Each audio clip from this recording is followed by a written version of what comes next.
bautismos. La palabra de Dios contenida en este libro es la verdad que acepto creer, es la enseñanza que me comprometo a seguir y es la esperanza que me atrevo a confesar. Nada me impide recibirla, nadie me evitará que la haga parte de mi vida y por ningún motivo dejaré de proclamarla. Estoy aquí para leerla, oírla y vivirla diariamente. Amén. Señor Santo, háblanos por favor según necesitamos hoy. Permítenos que tu palabra nos bendiga, nos edifique, nos haga mejores. Por favor, te lo pedimos en Cristo Jesús. Amén. Génesis capítulo 39, hermanos, nos corresponde estudiar ahora. Y por favor, mis lectores profesionales, si están aquí presentes, ¿verdad? Los dos pueden pasar al frente. Génesis capítulo 39. Seguimos adelante, es la historia de una familia y hemos comenzado con la historia de José, pero luego interrumpimos con la historia de uno de sus hermanos y su esposa y su fallecimiento y un chisme bien tremendo, ¿verdad? Que de película del cine de oro mexicano, ¿no es cierto? Ahora volvemos al personaje del que habíamos empezado ya antes, en Génesis 39, José, y recuerdan ustedes, fue vendido y ahora su vida recién llegado a Egipto. Este es el recibimiento que tuvo en Egipto. Adelante con Génesis 39.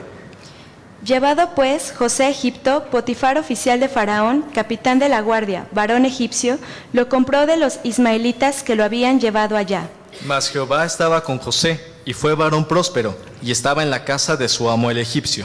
Y vio su amo que Jehová estaba con él, y que todo lo que él hacía, Jehová lo hacía prosperar en su mano. Así halló José gracia en sus ojos, y le servía, y él le hizo mayordomo de su casa, y entregó en su poder todo lo que tenía. Y aconteció que desde cuando le dio el encargo de su casa y de todo lo que tenía, Jehová bendijo la casa del egipcio a causa de José, y la bendición de Jehová estaba sobre todo lo que tenía, así en casa como en el campo. Y dejó todo lo que tenía en mano de José, y él no se preocupaba de cosa alguna, sino del pan que comía.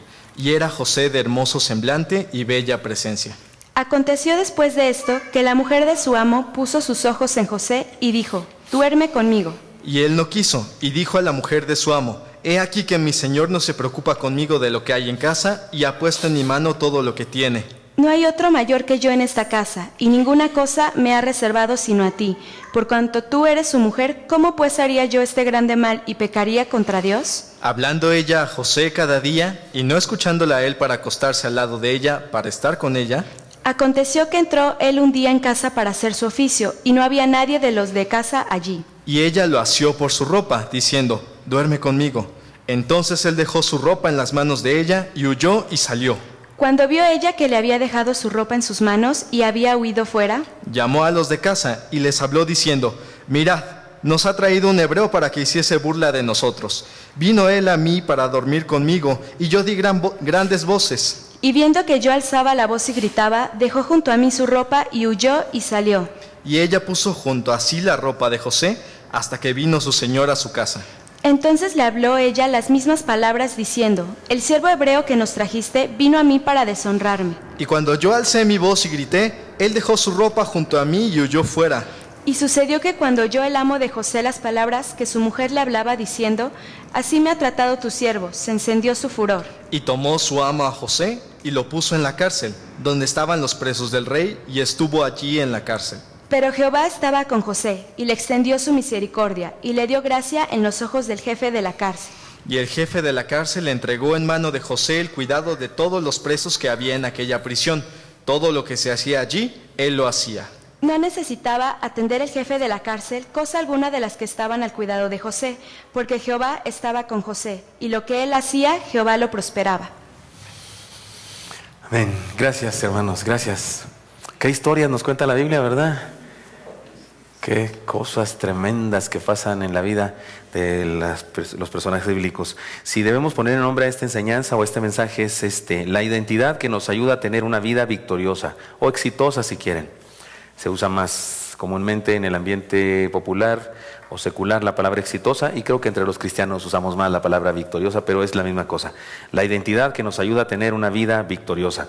Podemos encontrar eso en la vida de este personaje, de este jovencito. Era un joven, en este momento todavía es un joven, y me parece que manifestó un carácter cristiano, una identidad cristiana extraordinaria.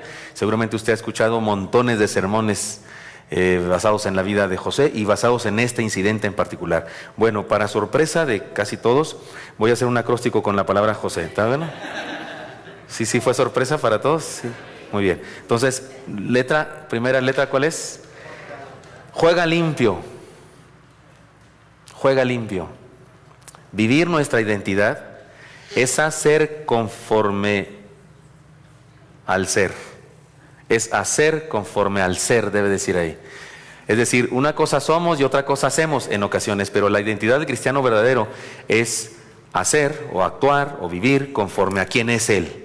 Eso es la verdadera identidad y esta identidad nos permite triunfar. Así es que, miren, me parece que siempre nos enfocamos ustedes y yo en el chisme más, ¿cómo se dice?, más truculento, ¿no? En el asunto de la mujer y aquello de pues ella quería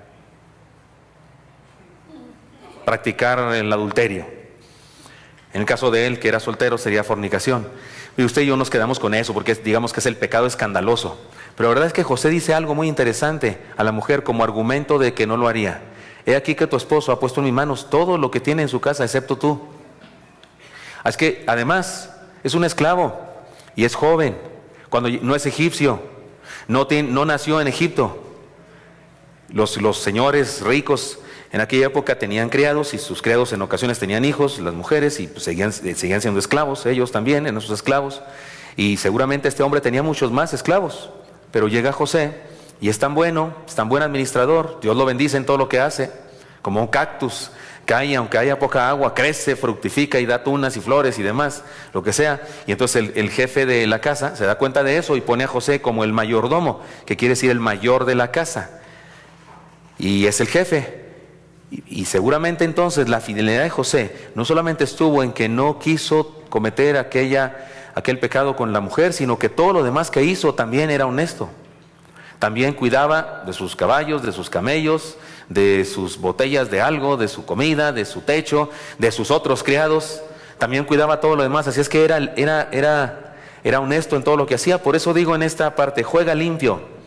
No caigamos en la trampa de la crisis que nos hace creer que para triunfar hay que hacer trampa.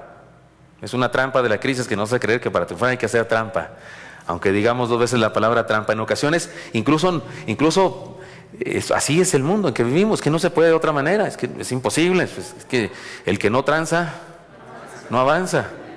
Es casi una doctrina popular, ¿no es cierto? Porque en este mundo así se vive. Bueno, no caigamos en esa trampa de creer que para triunfar hay que hacer trampa. José jugó limpio. Lo he dicho en otras ocasiones, era su ama. Ella era dueña de él. Pudo haber argumentado delante del Señor. Pues ni modo, pues soy su propiedad, ¿no? Señor, pues ¿qué quieres que haga? Pues soy esclavo, tú me trajiste aquí, pues mis hermanos, ¿por qué no impides que mis hermanos me vendan? ¿Por qué no impides que sea yo un esclavo? Si yo soy un hebreo, ¿por qué me haces esclavo? Pues tendemos a eso nosotros, incluso a culpar a Dios, como si todas las cosas que pasan en nuestra vida y nos dan justificación para portarnos mal, porque al fin de cuentas fue Dios el que nos trajo aquí. Desde Adán hacemos eso. ¿Qué dijo Adán cuando Dios le dijo, ¿por qué comiste? ¿Qué dijo? La mujer que me diste. Pensamos que está culpando a la mujer, pero en realidad está culpando a Dios. O sea, tú me la diste, pues si me vas a dar algo, dámelo bien, ¿no? Pero ¿por qué me das este tipo de cosas? O algo así, está culpando a Dios. No caigamos en esa trampa. El que hace trampa, no importa el resultado, ha perdido. El que hace trampa, no importa el resultado, ha perdido. Me molestan los deportistas. En el fútbol se da mucho eso. Que fingen que les pegaron, que fingen penales, no era penal.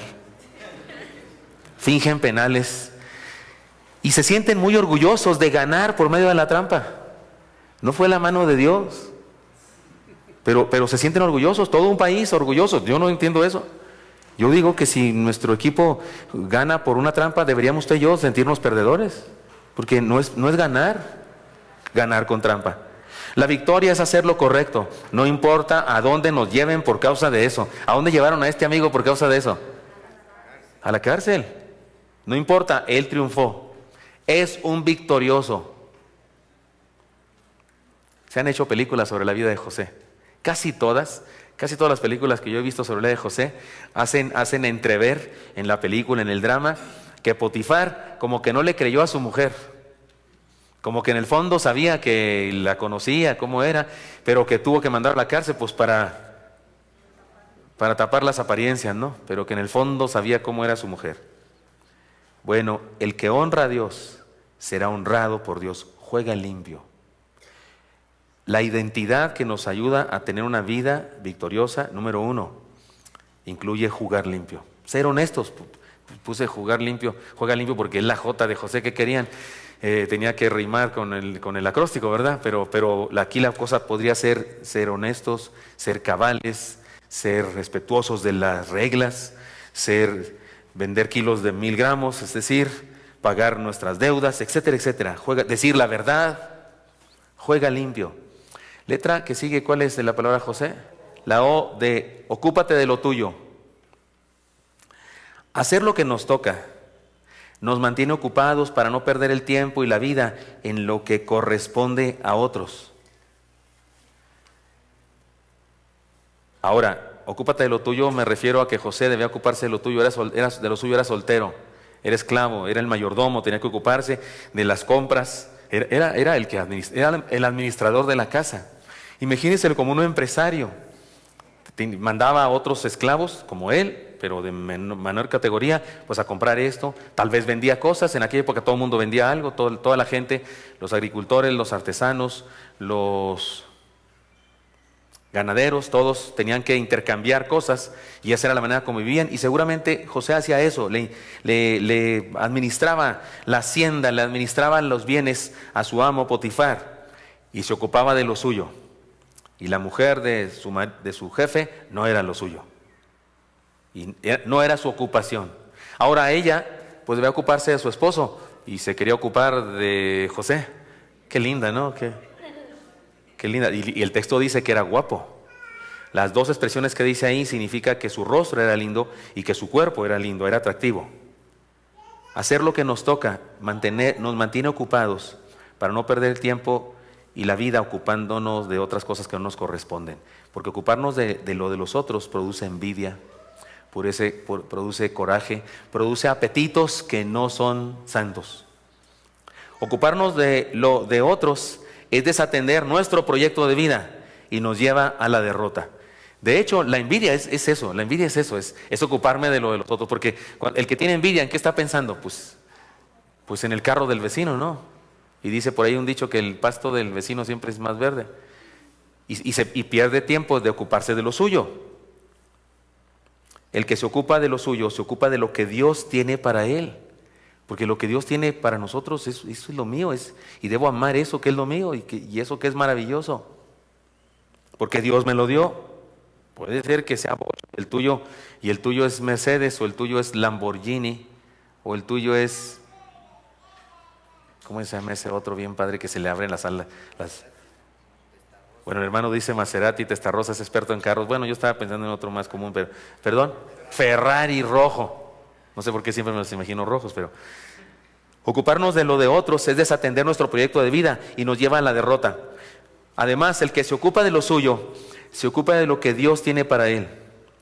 Y honra a Dios, que disfrutemos lo que nos dio y no envidiemos lo de los demás. Y no solamente estoy pensando en la esposa de Potifar que pues anheló, tuvo un deseo que no le correspondía, sino del mismo José. Él le dijo a ella: he aquí que mi señor, tu marido, me ha entregado todo en las manos, excepto tú.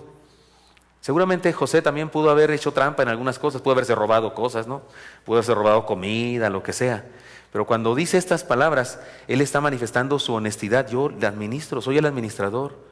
Era un mayordomo. De hecho, José es un perfecto ejemplo de nuestra mayordomía. Podríamos predicar un día con la vida de José acerca de la mayordomía. No somos dueños, Dios es el dueño de todo lo que tenemos, aún de lo que tiene nuestro nombre, aún de lo que lleva el acta o la escritura y lleva nuestro nombre. En realidad no es nuestro, es de Dios. Somos prestanombres nosotros, somos mayordomos. José fue un excelente mayordomo. Bueno, la letra O de José nos dice: ocúpate de lo tuyo. Envidiar, observar las cosas de los otros, anhelar las cosas de los otros, es un atentado contra nuestro propio proyecto de vida. ¿Han visto jugar a los niños fútbol? Los que no saben todavía fútbol. todos van con la pelota, ¿no has dado eso? O sea, no está uno allá no pueden hacer cambio de juego se dice, ¿no? Cuando está la pelota acá por la derecha y hacen cambio de juego para el otro lado porque allá no había nadie. No, los niños no pueden hacer cambio de juego a menos que se vaya la pelota porque ahí van todos. Sí, porque todos están enfocados nomás en eso. Y ya cuando crecen los que saben jugar, pues se ocupa de lo suyo. Este es defensa, pues está aquí, esta es su zona. O este es lateral, este es su zona, es lo suyo. No ocuparse de lo suyo es entorpecer el proyecto de nuestra propia vida. ¿Qué letra sigue en la palabra José? Sigue tus valores. Regularmente cuando predicamos de José pensamos en el valor, y no me refiero al valor de valentía, sino el valor extraordinario que tuvo cuando respetó su propia vida, su propio cuerpo y el de esa mujer que no le correspondía. Y yo lo digo siempre, seguramente esa decisión que él tomó de no practicar la fornicación fue una decisión que no tomó ese instante, la tomó mucho tiempo atrás, la tomó esa decisión años atrás, tal vez 5 años, tal vez 10 años atrás, cuando su padre, Jacob, sentaba a él y a sus hermanos. Él era el más pequeñito hasta ese momento, era uno de los más pequeños en ese momento. Después nació su hermano Benjamín, que era más pequeño todavía, pero sí lo tuvo en su vejez Jacob a José, así es que sí era de los más jóvenes. Y seguramente estaban sentados ahí, y su padre contaba historias, seguramente les contó el Génesis, la palabra de Dios, perdón, el Génesis, seguramente les contó Génesis 1, Génesis 2, porque está en Génesis su historia. Pero eso que dice Génesis se transmitió por tradición oral, los padres le contaban a los hijos. Así que imaginémonos a José diciendo: en el principio creó Dios los cielos y la tierra estaba desordenada. Posiblemente era una letanía que se sabía de memoria y que la contaban los padres a los hijos, y así le llegó finalmente a Moisés, y él tal vez la escribió o tal vez ordenó que se escribiera. Así que imaginémonos a José aprendiendo de su padre y aprendiendo valores y principios espirituales que le guiaron a eso, a que hay cosas que no se hacen, y aquí afloran sus valores y los pone en práctica. Es indispensable tener un código de ética.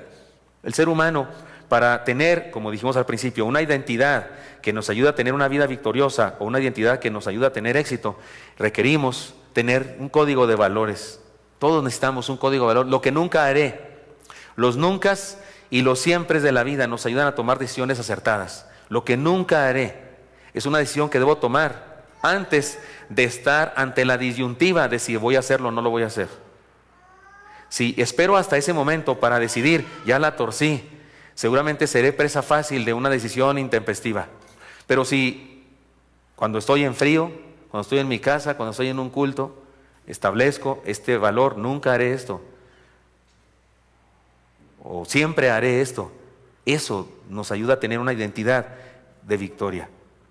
Es importante tener principios y valores que nos den un sustento e identidad.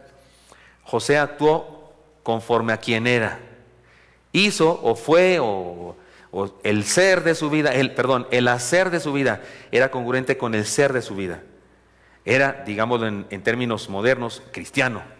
Era en términos de aquel momento, por supuesto, hebreo, creyente en Jehová de los ejércitos, un solo Dios, un Dios que sí valoraba la fidelidad, la honestidad, la veracidad, y no como los dioses paganos que eran traicioneros, que se mataban unos a otros. Y usted sabe la mitología, ¿no? Y en Egipto, imagínese, su mitología habla de dioses que odian, que envidian, que se matan, que se roban, que se violan y no sé qué tanto. Y él creía en un solo Dios verdadero, justo, veraz, único, etcétera, etcétera, independientemente de que seguramente sabía mucho menos que nosotros de Dios, porque la revelación de Dios aún no era tan grande como es el día de hoy entre nosotros.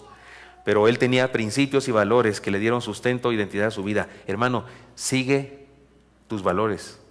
Ahora, para seguir nuestros valores, pues hay que tener valores, ¿no? Valores son principios de comportamiento, son principios de conducta. Déjeme le digo algunos valores no religiosos o no cristianos. Sócrates, que no era una persona moralmente hablando que yo respete mucho, me refiero, pero Sócrates dijo alguna vez: prefiero sufrir una injusticia que cometerla. Me gusta su frase. Y se la dijo a sus discípulos cuando, después de un juicio que tuvo y lo condenaron a morir bebiendo una muerte honorable, bebiendo él mismo un veneno, la cicuta o ciguta, que a mí se me hace que no guta, pero se llamaba, y lo obligaron a beber eso, lo metieron a un cuarto con sus discípulos, y sus discípulos dijeron: mira, maestro, nadie quiere que mueras, nos dejaron aquí a solas contigo para que te ayudemos a escapar, huye, escápate. Nadie va a hacer nada ni te van a perseguir, porque aunque te condenaron, no quieren que te mueras, porque te respetan mucho. Y él dijo, prefiero sufrir una injusticia que cometerla. Porque dice, toda la vida he predicado acerca de la moral, porque era moralista, aunque la moral griega era muy extraña para nosotros muy inmoral, pero él hablaba de la honestidad. Y dice, como ahora, en el final de los tiempos, ahora yo voy a cometer una injusticia. No, prefiero sufrirla. Me gusta eso. ¿Se acuerdan quién fue el que dijo al pelotón que iba a fusilar a uno de nuestros héroes? Emiliano Zapata, ¿se acuerdan que dijo, los valientes no asesinan?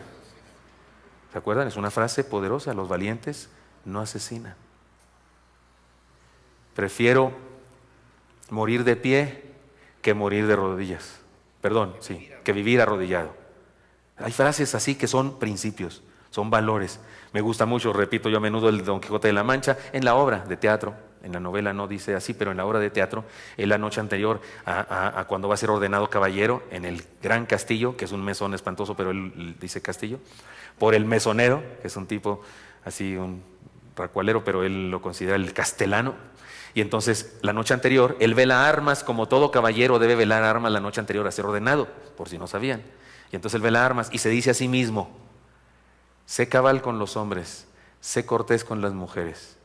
Y es ahí cuando viene una canción hermosa de Sueño Imposible, en donde incluso dice, y estaré dispuesto al infierno llegar con tal de defender la virtud y la verdad. Me gusta, es un código de ética. Eso es un código de ética. Establecerse principios de comportamiento. Sigue tus valores. Ahora, los cristianos, no hombre, tenemos fácil un código de ética. Está fácil. Casi cualquier libro de la Biblia, podemos tomar un pasaje de ese libro de la Biblia y convertirlo en nuestro código de ética. El Sermón de la Montaña, por ejemplo, está lleno de principios y valores.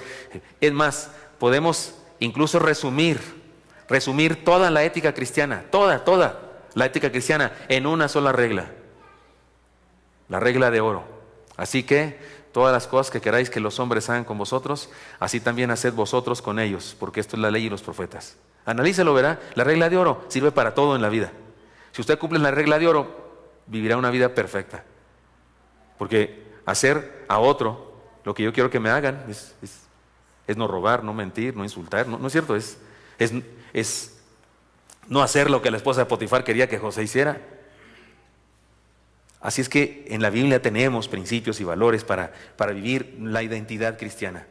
Pero es importante entonces tener principios y valores que nos dé sustento de identidad. Y conviene, la regla de oro sirve para todo, pero a veces hay quien puede no entenderla, entonces hagámosla más específica y recordemos a jóvenes preciosos, jóvenes, no os unáis en yugo desigual con los infieles. ¿Qué parte de no os unáis en yugo desigual con los infieles no captan algunos cristianos?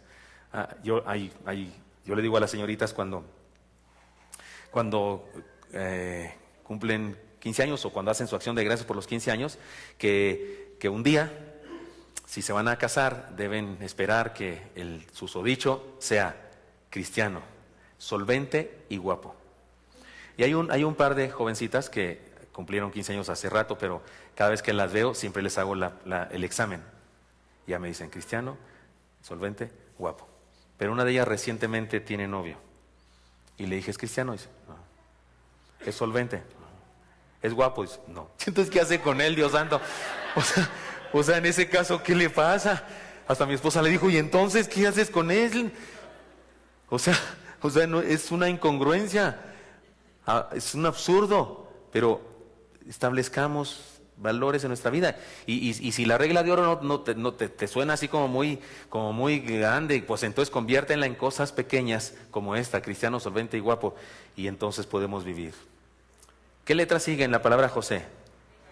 De espera la redención de Dios. Óiganme, se portó como debe portarse un hijo de Dios. ¿Y a dónde fue a dar? Pues no dice la Biblia que al que obra bien, bien acaba. Pues no dice ¿dónde quedó eso? ¿Qué está pasando? Porque de repente los cristianos somos muy triunfalistas, incluso interpretamos textos triunfalistamente, como dice la Escritura. Todo lo puedo en Cristo que me fortalece. Lo usamos para referirnos a cuando tenemos éxito. Jugamos un partido y ganamos, como dice la Escritura, todo lo puedo en Cristo que me fortalece. No, ese texto no va ahí. ¿Sabe cuándo va todo lo por Cristo que se fortalece? Cuando nos ponen una tunda los del otro equipo. Que jugamos y nos meten 7-0. ahí se aplica todo lo puedo en Cristo que me fortalece. Porque el apóstol Pablo dice, sé vivir en abundancia y en escasez, sé tener y sé carecer. A todo estoy enseñado, bajo toda circunstancia. Sé vivir bendecido por Dios y sé vivir en carencias absolutas. Y ahí dice, porque todo lo puedo en Cristo que me fortalece. Pero usted y yo lo usamos triunfalistamente, como que siempre nos va bien a los cristianos, como que nunca sufrimos nada, nunca nos quieren robar la llanta, nunca nos asaltan la casa, nunca nos roban el celular, nunca nos detiene el tránsito porque anduvimos en el carro cuando era día que no funcionaba nuestro carro, nunca nos toman fotografías por detrás de la camioneta. ¿Cómo que no? ¿Sí nos pasa, sí o no? Y de repente nos pasa cuando nos portamos bien. Y es, pues, Señor, ¿dónde está entonces el todo lo puedo Cristo que fortalece? Ahí. Que se porta como cristiano, hecho y derecho.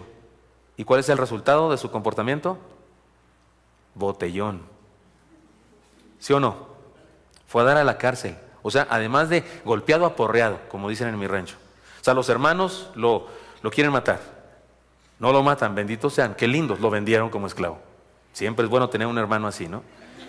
Que no te mate, que te venda como esclavo, que es mejor, ¿no? Y ya como esclavo, le pasa esto, una mujer despechada y lo manda a la cárcel. Y uno dice, pues Señor, ¿qué pasa? ¿Dónde están los sueños de José? Pero el texto sigue diciendo, lo leyeron estos chamacos preciosos. Llegó a la cárcel. Y el administrador de la cárcel dijo, este cuate es mejor administrador que yo, y lo puso como jefe de la cárcel. O sea, ¿ya vieron al cactus que donde quiera se agarra? Por eso me gustan los cactus. Un nopal, usted pasa por una nopalera y corta así el nopal y ¡pum! Cae el nopal a tierra. Y le aseguro que en unas semanas ya echó raíz, así acostado, como caiga, y si cae de cabeza se planta. Porque tiene la habilidad de donde sea le salen raíces. ¿Ha notado eso usted? Así son los cactus. Donde quiera se plantan. Y hay poca agua, les viene haciendo lo que el aire a Juárez. Y ya investigué qué le hizo el aire a Juárez, porque todo el mundo lo dice, pero no sabe ni por qué. ¿Qué le hizo el aire a Juárez? Nomás le movió el sombrero.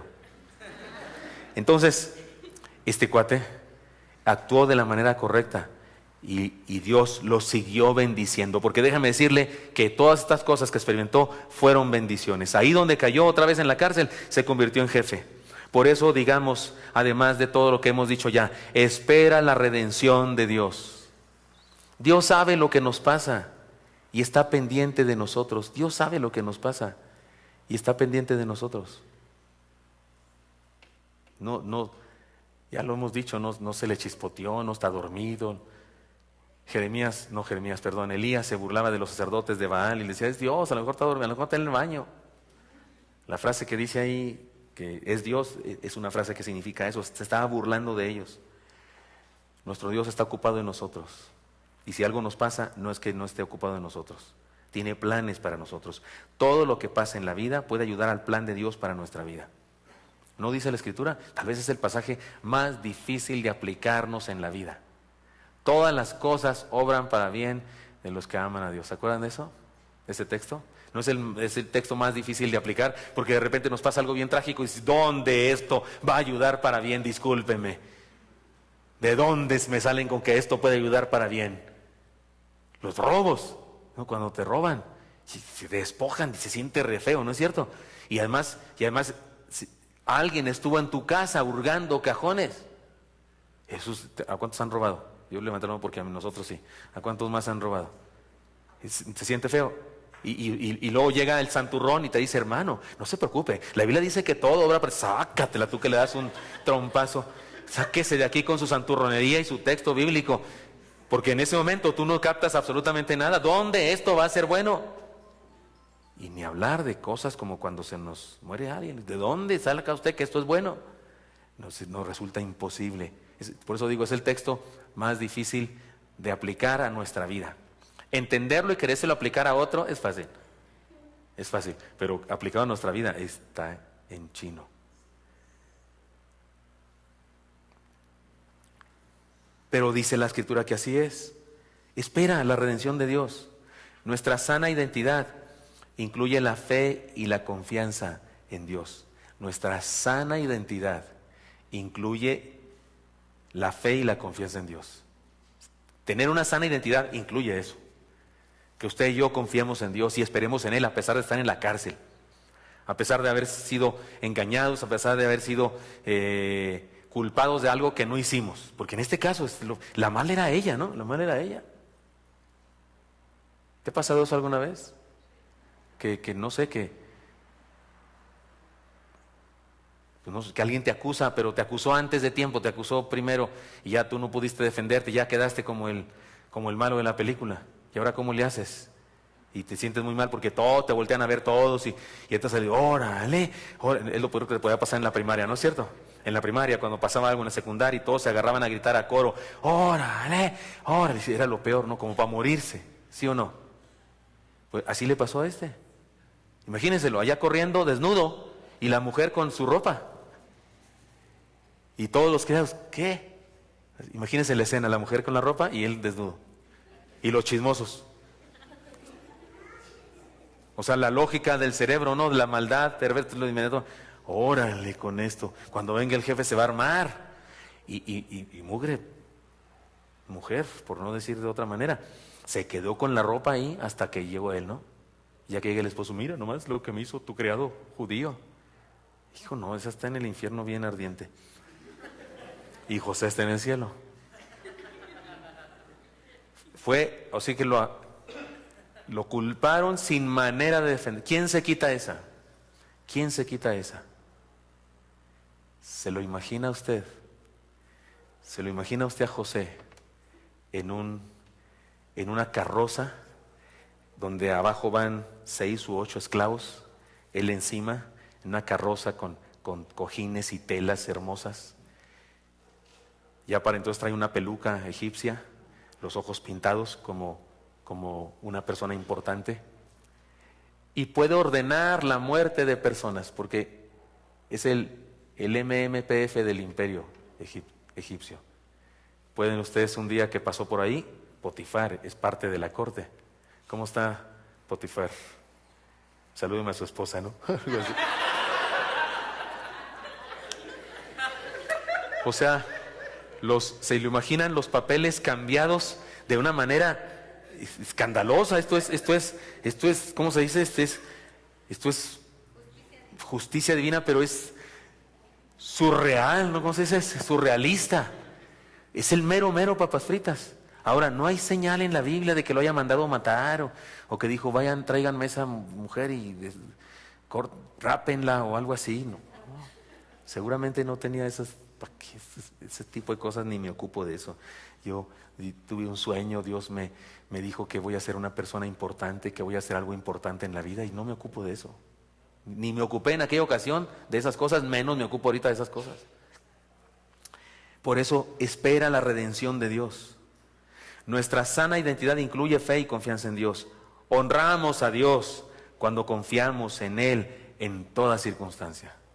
Honramos a Dios cuando confiamos en Él en toda circunstancia.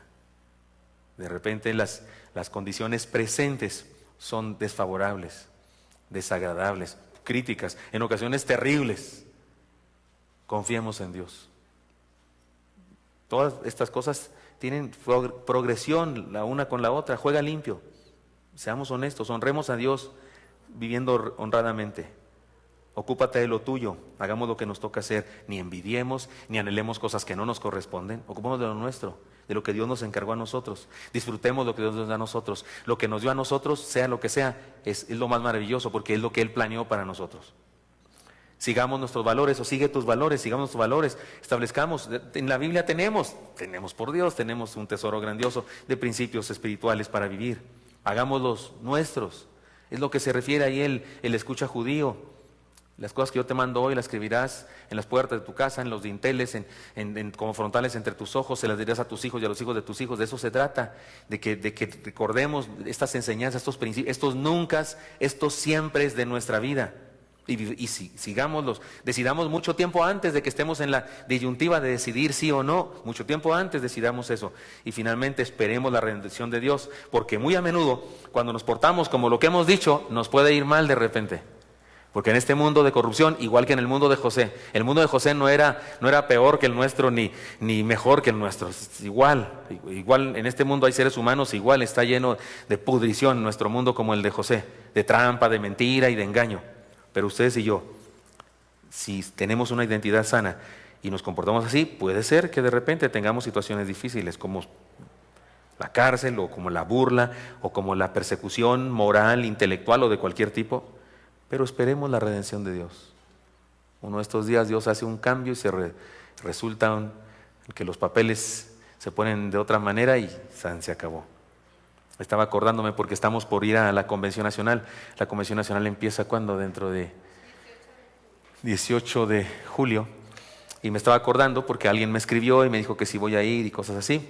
Y estoy pensando, pues regularmente voy. El año pasado no fui porque estaba muy enfermo, ¿se acuerdan de la celiaquía? Fue cuando me dio ese asunto y no pude ir. Estaba pensando, pero me acordé de algo.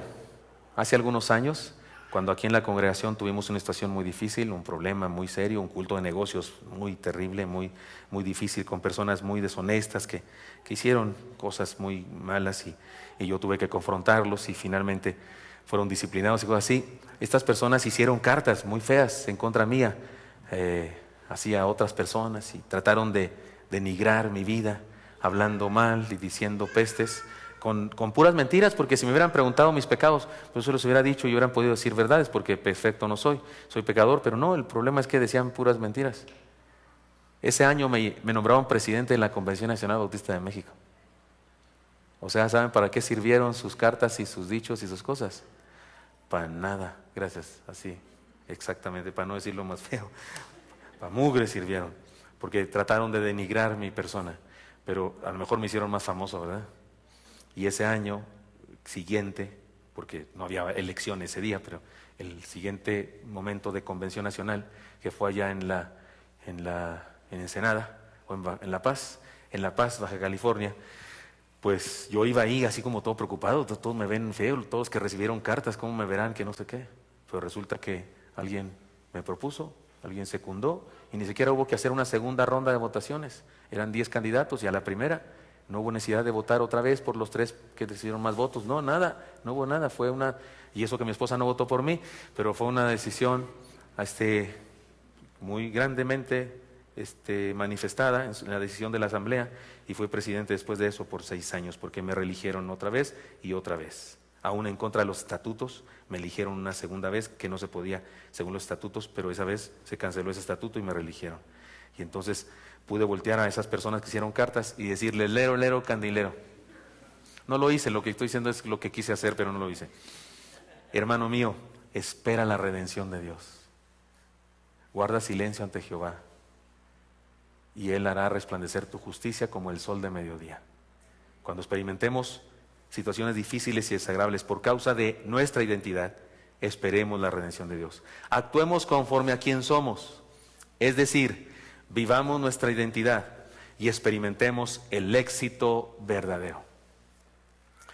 Estamos experimentando usted y yo, hermano, ahora mismo en nuestro mundo en que vivimos algún tipo de crisis o situaciones difíciles. Les propongo, vivamos nuestra identidad, la identidad en Cristo. Portémonos como cristianos, a pese a lo que sea, y le aseguro que Dios nos bendecirá y nos restaurará de cualquier situación. ¿Qué le parece si vamos a orar y vamos a poner nuestras vidas en sus manos? ¿Alguien de los aquí presentes está experimentando ahora mismo una crisis, una situación difícil, algo en lo que le pide a Dios, Señor, bendíceme, restáurame, redímeme?